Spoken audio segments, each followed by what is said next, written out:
Police ও আইনজীবীর জাতাকলে অঙ্কুরে বিনাশ অমিত হত্যার মামলা। তদন্তকারী পুলিশ রেকর্ড করেনি অমিত আচার্যের জবানবন্দি। আইনজীবীরা যে অমিতকে খুন করেছে পুলিশের কাছে নেই কোনো তথ্য প্রমাণ, নেই এই মামলার কোনো প্রত্যক্ষদর্শী। এখন ভরসা শুধু সিসি ক্যামেরা। আর এখানে অমিত হত্যা মামলা খেয়েছে বড় সড় ধাক্কা। আইনের এই ফাঁক কলে অভিযুক্ত আইনজীবী গোপাল সিং অনির্বাণ লোক, রাজেশ সরকার, বিকাশ দেববর্মা এবং মুহুরী শিবজ্যোত বড়ুয়া, সুদীপ দেব সহ অন্যান্যদের বেঁচে যাওয়ারও সম্ভাবনা থাকবে।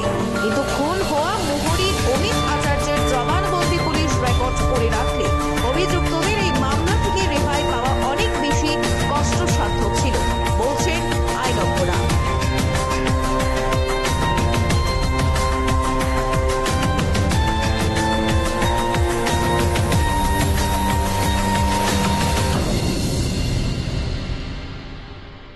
আইনের এই রোট ধরে গত কয়েক বছর আগে রাজধানীতে খুন হওয়া ব্যাংক ম্যানেজার বোধিসত্ত্ব দাস হত্যা মামলায় ফেঁসে গিয়েছিল অভিযুক্তরা।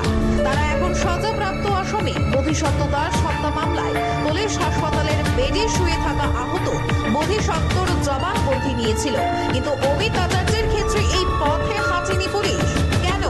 পুলিশের উদ্দেশ্য স্পষ্ট। মামলার গতি প্রক্রিয়া পর্যালোচনা করলে বোঝা যায় পুলিশ প্রথম থেকেই অভিযুক্ত আইনজীবীদের বাঁচানোর জন্য কোমর দুলিয়ে নাচতে শুরু করেছিল। পশ্চিম থানার পুলিশের এই ব্যর্থতার কারণে অমিত হত্যা মামলা এখন অঙ্কুরেই বিনাশের পথে। পুরো ঘটনা পুলিশ ও আইনজীবীদের সাজানো চিত্রনাট্য বলেই মনে করছে ওয়াকিবহাল মহলে। মাগো সবার ভালো। ব্যাংক ম্যানেজার বোধিসত্ত্ব দাস হত্যাকাণ্ডের সময় শহরের পশ্চিম থানার ওসির দায়িত্বে ছিলেন দেবপ্রসাদ রায়। তিনি গোটা মামলা তদারকি করেছিলেন। পশ্চিম থানার তদানীন্তন ওসির নির্দেশে তদন্তকারী পুলিশ বোধিসত্ত্ব দাসের জবানবন্দি রেকর্ড করেছিল। বোধিসত্ত্ব জবানবন্দি দেওয়ার সময় একে একে আততায়ীদের নাম বলেছিলেন। তার জবানবন্দির উপর ভিত্তি করেই পুলিশ 4 অভিযুক্তকে গ্রেফতার করতে সক্ষম হয়েছিল। প্রশংসিত হয়েছিলেন দেবপ্রসাদ রায়। বর্তমানে এই দেবপ্রসাদ রায় সদর এসডিপিও। গোটা মামলা সুপারভাইজিং করার দায়িত্বে আছেন তিনি। অমিত আচার্য জখম হওয়ার পর এসডিপিও দেবপ্রসাদ রায় কি তার অধস্তন অফিসারদের নির্দেশ দিয়েছিলেন জবানবন্দি রেকর্ড করার জন্য? কি করেছেন পশ্চিম থানার বর্তমান ওসি জয়ন্ত দে? তিনি কেন তদন্তকারী অফিসারকে অমিত আচার্যের জবানবন্দি রেকর্ড করার জন্য বলেননি? অমিত আচার্য 5 সেপ্টেম্বর থেকে 12 সেপ্টেম্বর পর্যন্ত জিবি হাসপাতালে ভর্তি ছিলেন, কিন্তু পুলিশ সময় পায়নি তার জবানবন্দি রেকর্ড করতে। রক্তাক্ত অমিত আচার্যকে আদালত যোগ করে থাকা বার অ্যাসোসিয়েশন থেকে উদ্ধার করে হাসপাতালে নিয়ে গিয়েছিলেন পশ্চিম থানার অফিসার চিন্ময়। তিনি অমিত আচার্যের স্ত্রী সঞ্চিতা রায়কে ফোন করে ঘটনা সম্পর্কে অবগত করেছিলেন এবং আইজেম আসার জন্য বলেছিলেন। কর্তব্যরত অবস্থায় থাকা অফিসার চিন্ময় কেন সঙ্গে সঙ্গে অমিত আচার্যের জবানবন্দি রেকর্ড করেননি উঠছে প্রশ্ন।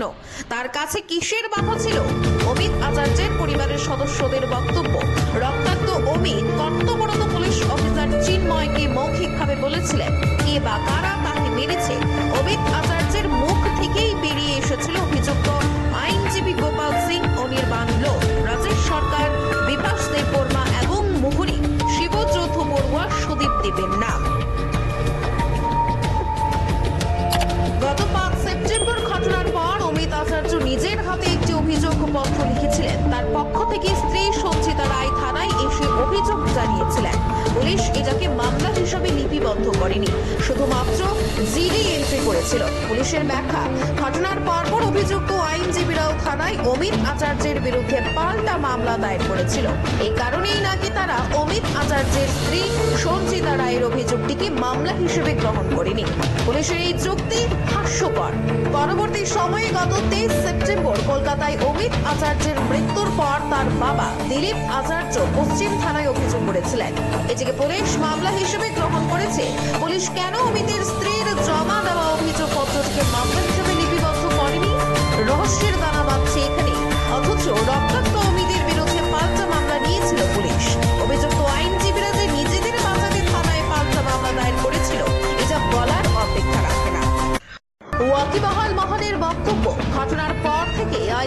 সঙ্গে মিলেমিশে পুলিশ অমিত হত্যা মামলাকে গুরুত্বহীন করে দেওয়ার নীল নকশা তৈরি করতে শুরু করে এখনো তা বহাল। অভিযুক্ত আইনজীবী গোপাল সিং, অনির্বাণ লোক, রাজেশ সরকার, বিভাস দেব বর্মা এবং মোহরী শিবজ্যোৎ বড়ুয়া সুদীপ দেবকে বাঁচানোর জন্য নগ্নভাবে খেলা শুরু করেছে রাজধানীর পুলিশ। স্মার্ট সিটির স্মার্ট পুলিশের যেন লজ্জা শরম কিছুই নেই। অভিযুক্ত আইনজীবীদের বাঁচাতে শহরের পুলিশ কর্তারা ব্যস্ত উলঙ্গ নৃত্যে। ছি, ছি।